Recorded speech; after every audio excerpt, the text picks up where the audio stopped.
So there's a new set. The card I'm most excited to play with from TMNT is April O'Neil, Hacktivist. April is a 4 mana 1/5. At the beginning of your instep, draw a card for each card type among spells you've cast this turn. Reminds me a lot of Narset, Jeskai Waymaster. This card was actually a really powerful card advantage engine in testing for us, but it had one big fatal flaw. Narset was a 3 mana 3/4. At the beginning of your instep, you may discard your hand. If you do, you draw cards equal to the number of spells you've cast this turn. The problem with Narset was while you could draw a lot of cards with Narset, you couldn't reliably keep counterspells up. If you're blue deck in Modern and you are playing a card advantage engine, you wouldn't be drawing counterspells to slow your opponents down, just kind of basic stuff. And Narset could draw a lot of cards, but you couldn't reliably have the right interactive spells to slow your opponents down. Now, April is a little bit different. I really do like that April is not a 3-color card, so it's a lot more flexible in the way you can play it. But April is a card that can't quite draw as many cards. You can't just chain a bunch of baubles and opals and ambers to draw a ton. But April is going to draw you, I think, pretty reliably 2 to 3 cards every single turn.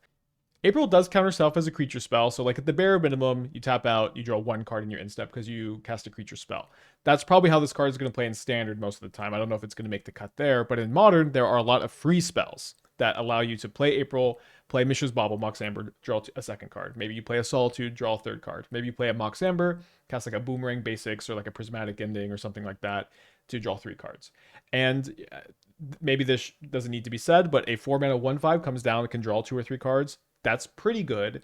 And then a 4 mana 1/5 that can draw cards a turn comes down and then continue to draw 2, 3, maybe 4 cards sometimes on every subsequent turn demanding an answer, I think is very good and can potentially be your primary source of card advantage in a Modern deck.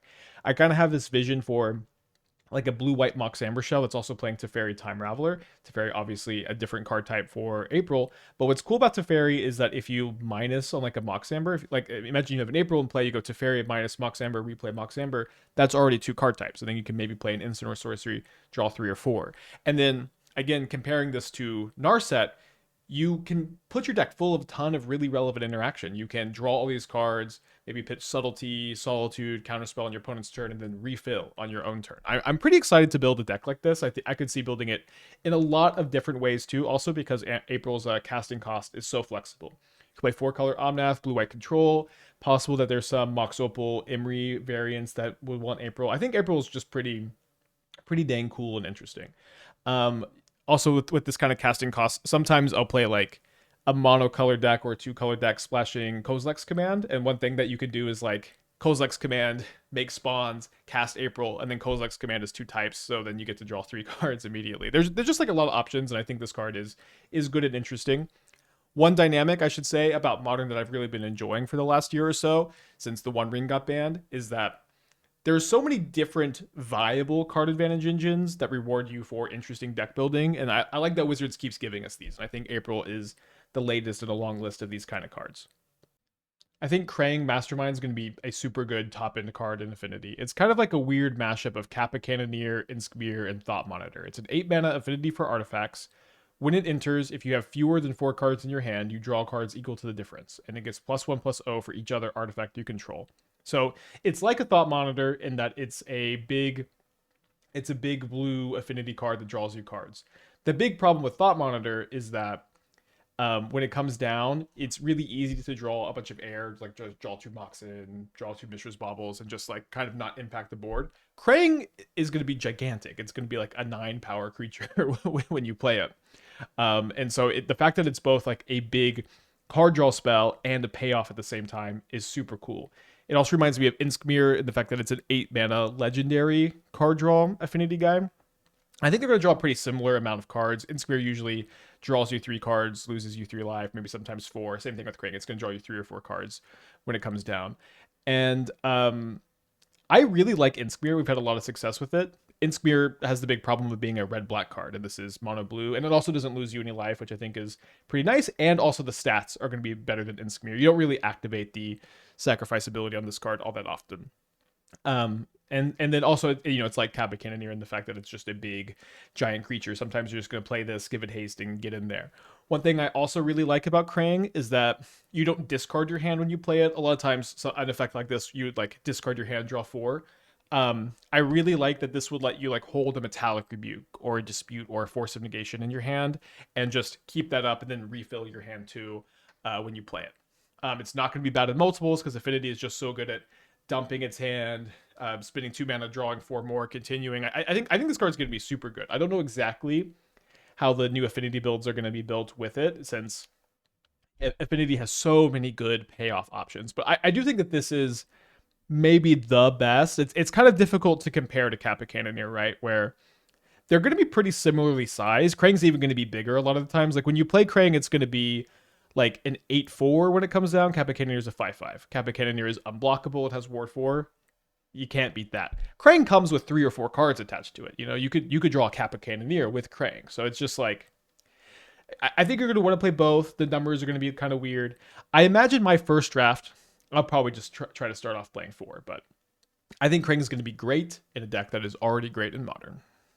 I am really excited for the Rat King. This is my favorite card in the set. It's a 2 mana 1/1 with this disappear ability. At the beginning of your end step, if a permanent left the battlefield under your control, you make a 1/1 rat token and you put a +1 counter on the Rat King. This is really good with fetch lands and Mishra's Baubles, as I get to say in every standard video till the end of time. You could also tap it, sacrifice 3 rats to return target creature card and all other cards with the same name as that card from the graveyard to the battlefield tapped. So it's like a weird mashup of Moonshadow Emperor Bones, where it's giving you a lot of value as you're sacking baubles, fetch lands, spawn tokens, this kind of stuff. And it's also threatening to return something big for no mana investment. You can actually return something from the graveyard on turn 3 with this card. You get to play it, crack a fetch land, make a rat. At your next turn, you're going to crack a fetch land. You're going to have a 3rd rat in play, and you could just reanimate something on your instep on turn 3. You can also return something at instant speed on your opponent's turn, which I think is kind of a cool dynamic. And so this card also kind of, I kind of think this is like the Black Ajani. It's a little bit weird, right? But it's a 2 mana creature that gives you a 2/2 and a 1/1 the turn it comes down. Like a Johnny gives you a 1/2 and a 2/1. And then a Johnny is going to threaten to just take over the game if it doesn't die. But it already made 2 creatures. And this card also threatens to take over the game if it doesn't die, but can give you that immediate value. Now, the problem comparing this to a Johnny is it's not an enter the battlefield's play trigger, it's an in-step trigger. So if your opponent has open mana, sometimes it's going to die. That's going to be no fun. I also just love that this card plays really well with Moonshadow because you want to be a very fetchland heavy Mishra's Bauble deck. I love that it plays well with Overlord of the Bailmert because it fills up your graveyard, and Overlord gives you like a normal grindy card that's also just good to reanimate. And then Overlord also does fill up your graveyard really fast, and so some amount of the time you just are going to return 2 or 3 things with the Rat King, and it's going to be insane when it happens. And I always like when a little bit of extra value is stapled onto a card like this, where I would play this card in Modern if you could only return 1 thing. I don't think anybody would have too much complaints about that. But the fact that sometimes it's just going to go super crazy is really, really cool. And it does kind of push the card over the edge to being like really exciting to me. Very similar to the Rat King is Super Shredder. A little less complicated, but likes playing a lot of the same things. Whenever another permanent leaves the battlefield, you put a +1 counter on Super Shredder. And also has Menace, just very similar to Moonshadow. Whenever fetch land Mishra's Bauble gets sacrificed, you put a +1 counter. Now, Moonshadow does trigger on stuff like cycling Street Wraith or having your own spell get countered, having your own spell get discarded. So in that ways, Moonshadow's better. Super Shredder triggers on your opponent's stuff. When your opponent cracks a fetch land, when your opponent cracks a Mishra's Bauble, when your opponent evokes a Solitude, although that might exile your Shredder. This triggers your Shredder. There's a lot of other stuff like Goblin Bombardment. I don't want to list every single way your opponent can put a card in their own graveyard. Another nice thing about Shredder is it's uncapped. Moonshadow does get to 7/7 pretty fast in our testing so far, and I think Super Shredder will too. But Super Shredder can just continue to grow as the game goes on. It doesn't need to get much bigger than that, but I think that is a pretty nice upside. And so I've been playing a lot of Moonshadow decks. I've been having a lot of success with them. I know that they haven't really hit the mainstream in the Modern format yet. Maybe getting access to something like Super Shredder and the Rat King will allow a more tier 1 Moonshadow deck to emerge. And I'm not imagining that you're going to play too many copies of Super Shredder. They're legendary, they're bad in multiples, they're not a super good top deck. But I think in all my Moonshadow decks, I'll play at least 1 and probably more in the 2 to 3 range. For a 1 mana common blue artifact, there's a lot going on with Surveillance Cam. It's a 1 mana blue artifact. It has flash. When it enters or leaves the battlefield, you may tap or untap target creature. You can also spend 4 mana and sacrifice it to draw 2 cards. And there are just a lot of loops and ways to combo with this card. I think the best ways are going to involve Imri and or Goblin Engineer. Now there are also some extra loops that you could do with like Retraction Helix. I think that those will be worse than this, since I'm not going to spend much time talking about them. Let's start with some of the Goblin Engineer stuff. So I like the Goblin Engineer can tutor Sewer Valence Cam, put it in the graveyard to start your loop. And then I think the general idea is that you're going to have a Paradise Mantle on your Goblin Engineer. And you're also going to have access to a grinding station in play. And you're going to sacrifice Sewer Valence Cam. You can return any artifact as part of this loop. Maybe Mox Opal to like be generating some extra mana if that's important to you. Maybe Legion Extruder, stuff like this.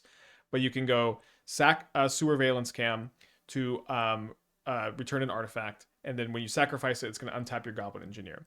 Then you get to tap your Goblin Engineer for a red mana because it's equipped with a Paradise Mantle. Then you can sacrifice your Sewer Valence Cam to Grinding Station to mill your opponent for 3. This will trigger the cam to untap the Goblin Engineer. You have a red mana floating from the Paradise Mantle.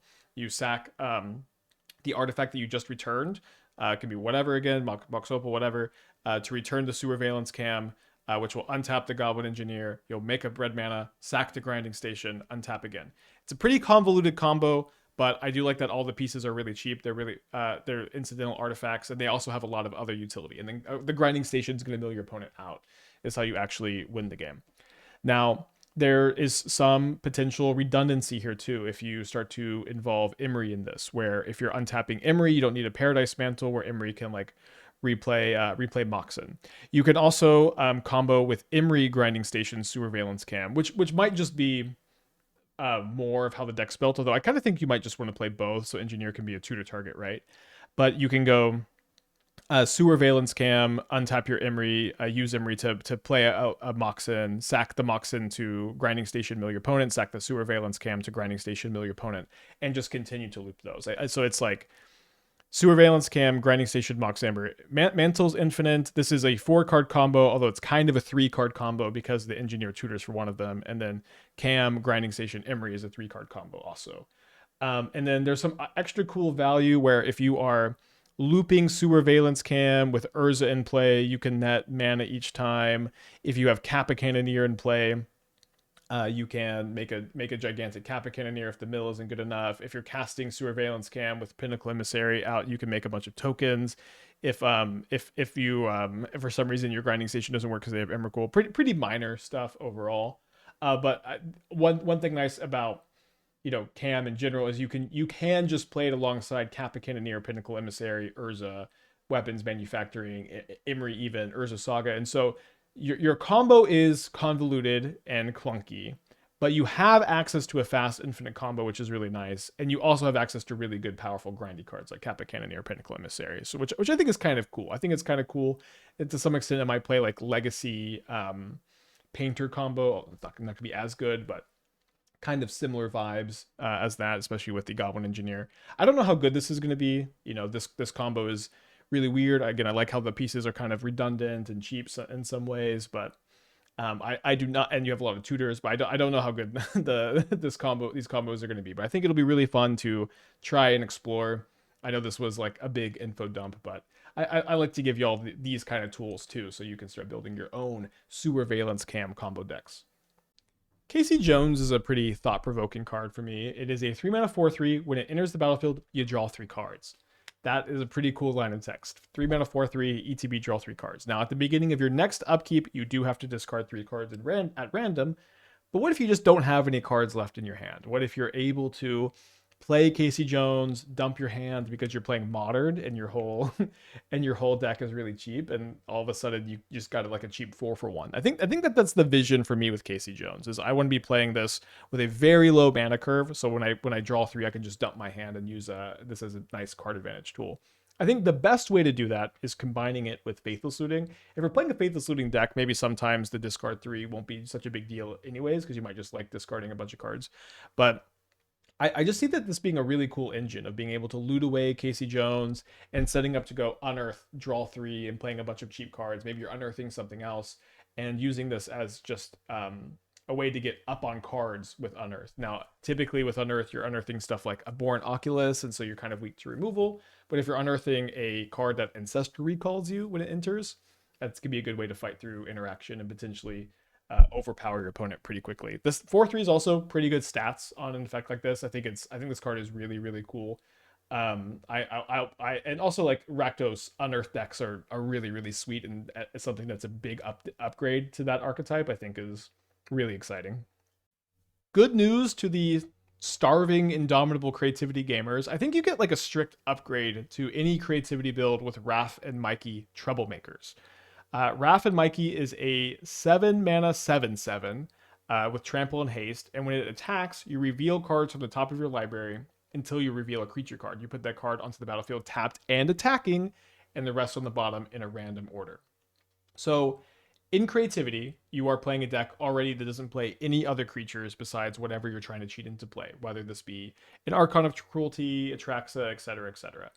Um, Raph and Mikey they're always going to be whatever creature you're trying to cheat into play, plus a 7/7 trample haste. So you get to, you know, creativity. If you hit your Raph, that's great because then you get to attack and then reveal an Archon of Cruelty or Atraxa or Emrakul or whatever, and maybe you're just going to kill your opponent outright. You're going to get those ETB triggers, gain a bunch of life in the case of Atraxa, and have a gigantic board.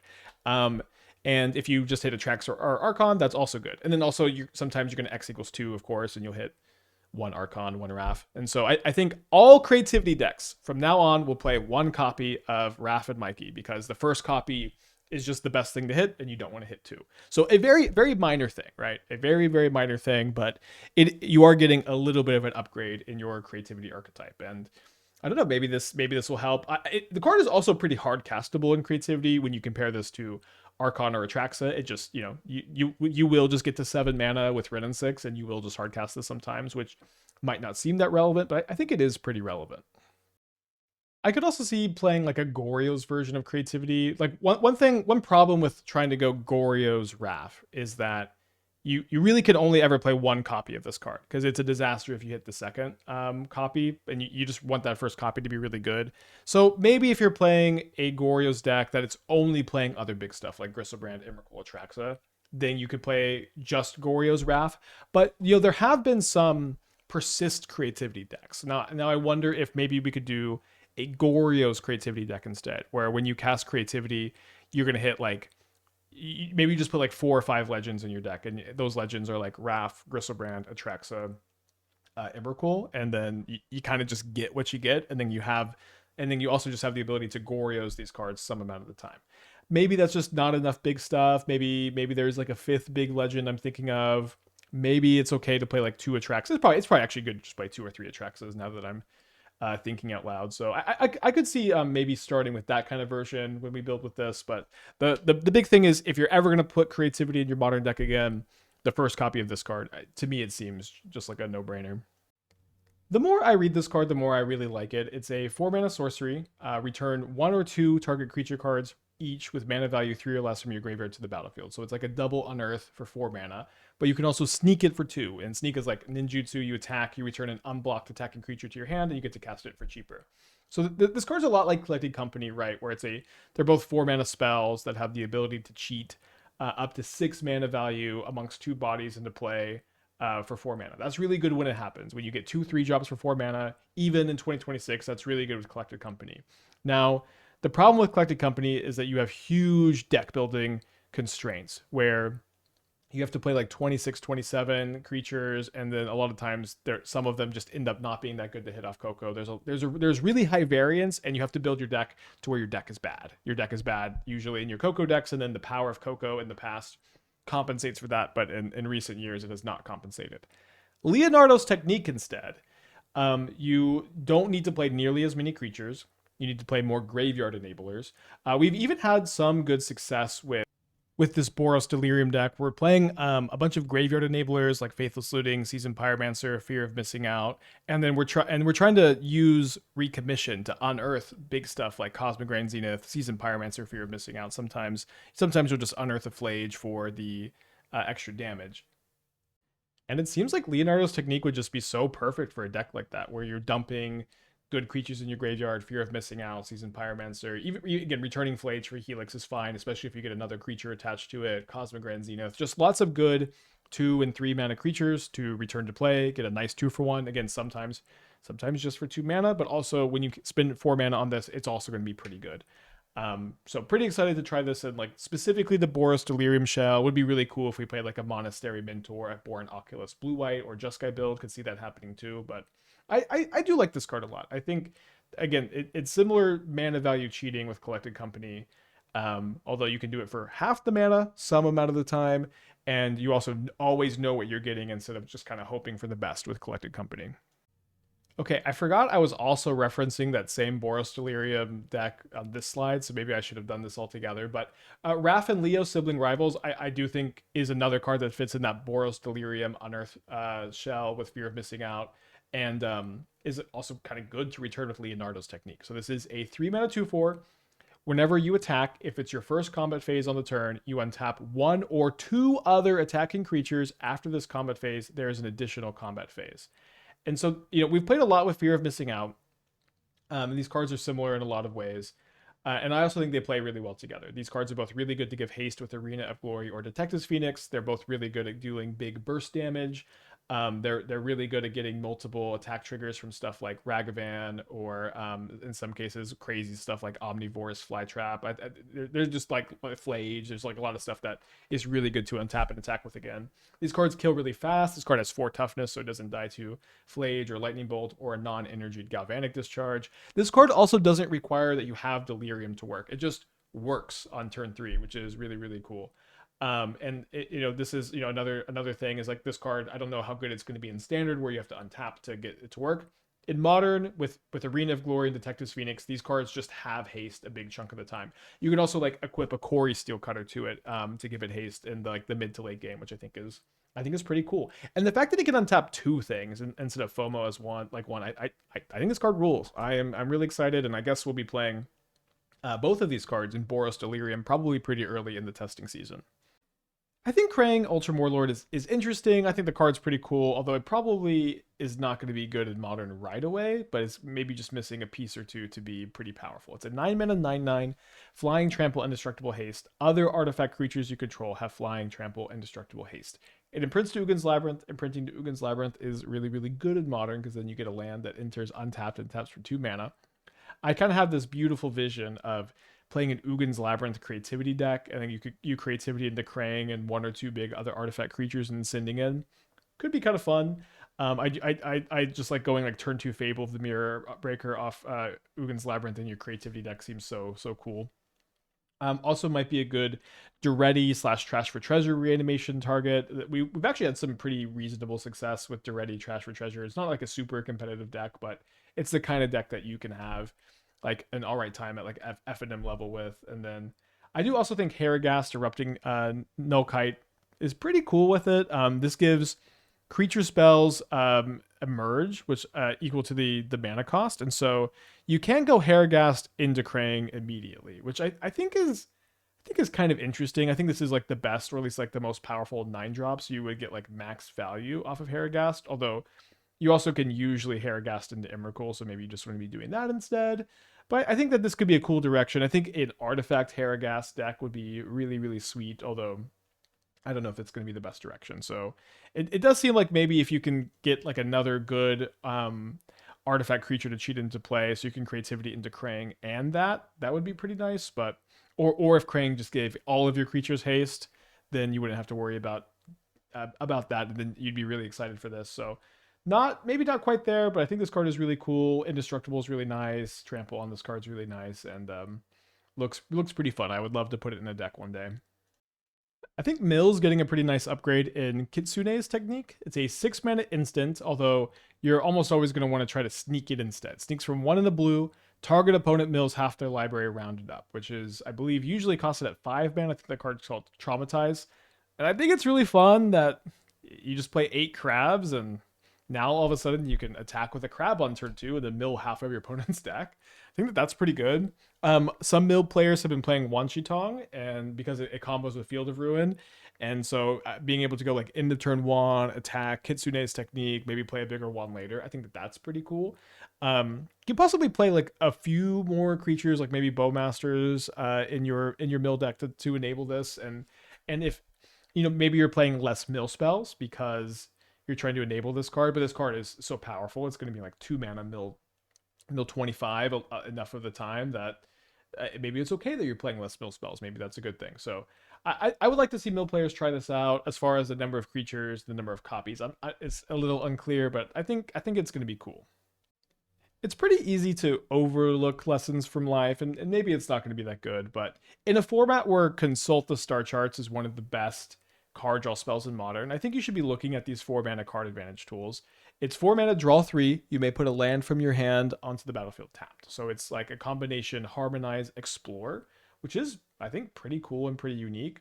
I mostly see myself, if I'm playing like Temur Escape Shift Control, kind of liking this card. You're going to cast it on turn 3 a lot of the time. You're going to have 5 mana in play, and then you're kind of set up to go like Explore, Escape Shift for like a turn 4 win, which I think is pretty cool.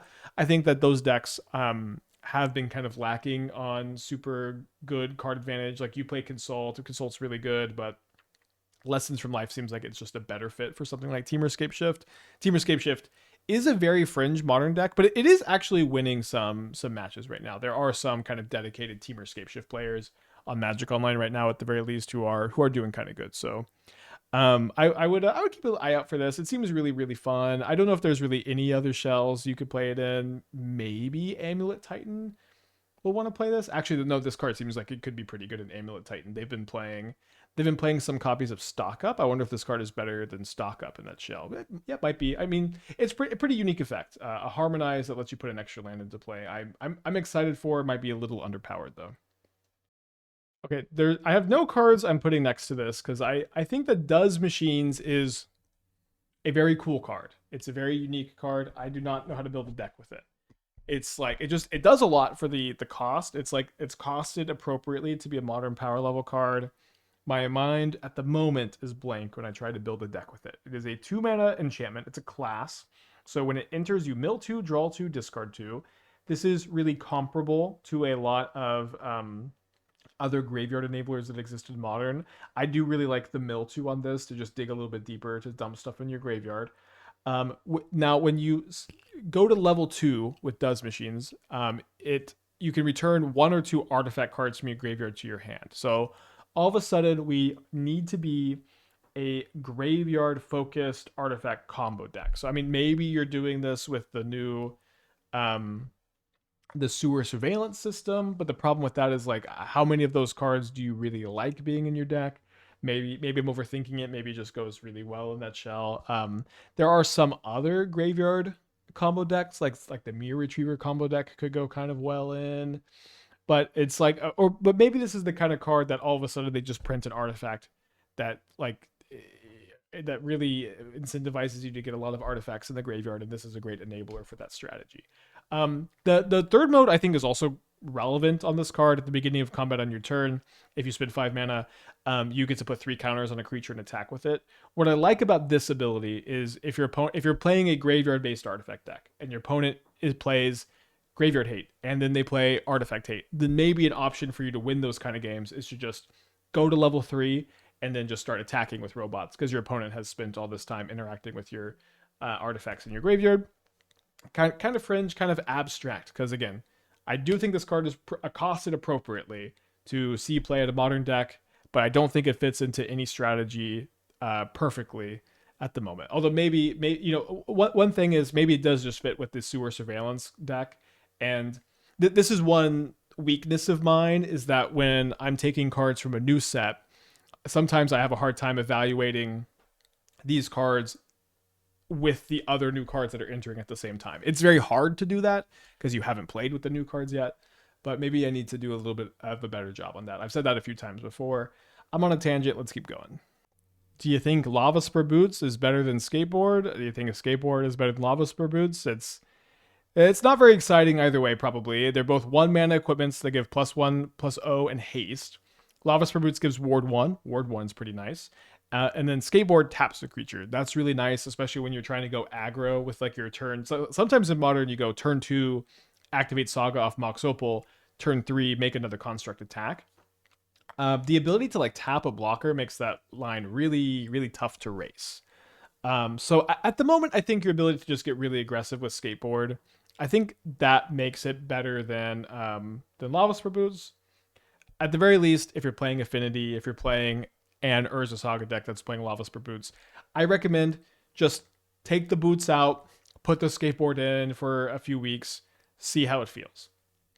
It's going to be a really small difference either way, I would imagine, and just try to chew on which one you think is better. You're not going to end up playing both. Northampton Farm is a pretty thought-provoking card. It's possible you could play this as a fringe utility card in Blink decks, although I think you just rather play fetch lands and surveil lands instead. But I think this card could be something that gets involved in Amulet Titan loops. So it's a colorless land, the Telstra colorless, and you can spend 1 mana to tap it to exile a creature you own, and then you can spend 2 mana, tap it, sack the land, and you return an exiled creature card to play, and then you return each other card you exiled with this to your hand. So there's some cool stuff you can do with this in Amulet, where if you have 2 Amulets in play, you play a Primeval Titan, you get a Northampton Farm. It enters tapped. You can untap it, and then you're going to have some extra mana from the other land you got with your Titan, and then you can exile your Titan. And then it's going to untap again to the Amulet, and then you're going to have some extra mana from the other trigger, and you can return the Titan to play.